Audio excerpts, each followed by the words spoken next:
tengok ni geng. Sambil kita ada customer yang walk in. Angel tunjukkan korang, kita ada kursi goyang-goyang. Soul tau. Acik Kamsinah daripada Pontian. So, Meh, jom kita tengok. Cobra yang belakang Angel ni, 24,999. Soul lagi, kali ni Angel nak bezakan dia dengan Cobra 1,000 lebih dengan 24,000 lebih. Korang, Meh tengok baik-baik Ini patternnya nampak sama. Tapi macam mana Angel boleh bezakan? Korang perasan tak dekat bahagian lengan dia? Sini, bonteng gelap ni yang macam ni. Kalau korang perasan, hitam belang-belang ni. Terus terang ini adalah jati kampung. Bersaiz kecil, muda lagi. Sama juga dekat bahagian lantai dia. Kecil-kecil dia punya papan. Korang boleh tengok. Dan ramai yang tanya dengan Angel, memang finishing dia macam ni ke untuk kualiti biasa? Yes, betul. Ini finishing tanah.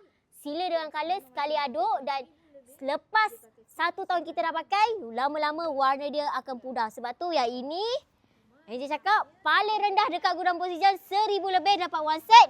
Korang bayangkan ini spa dia ringan. Boleh kibas-kibas. Ringan. So sebab tu kat sini kita ada banyak kualiti. So jom kita tengok dekat sebelah kiri Angel ni.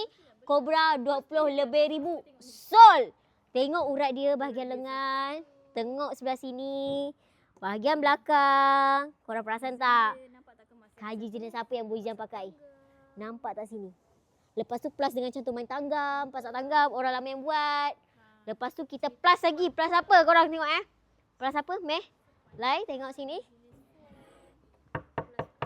Cukup kering. Cukup kering. Tengok walaupun simple tapi urat dia belanja. Lain lagi pemakai lama jati mesti suka kan urat-urat yang macam ni. Sebab tu geng, kita memang specialist custom daripada tahun 2020 sampailah sekarang. Alhamdulillah.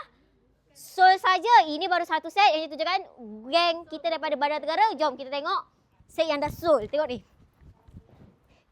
Ni customer kita patut pahat 15,000 lebih. Sol. Dekat bahagian belakang Angel ni kebanyakan dah sol-sol 4,000 lebih. Orang Melaka. Tengok. Perak pun ada geng. Perak pun ada. Mana perak?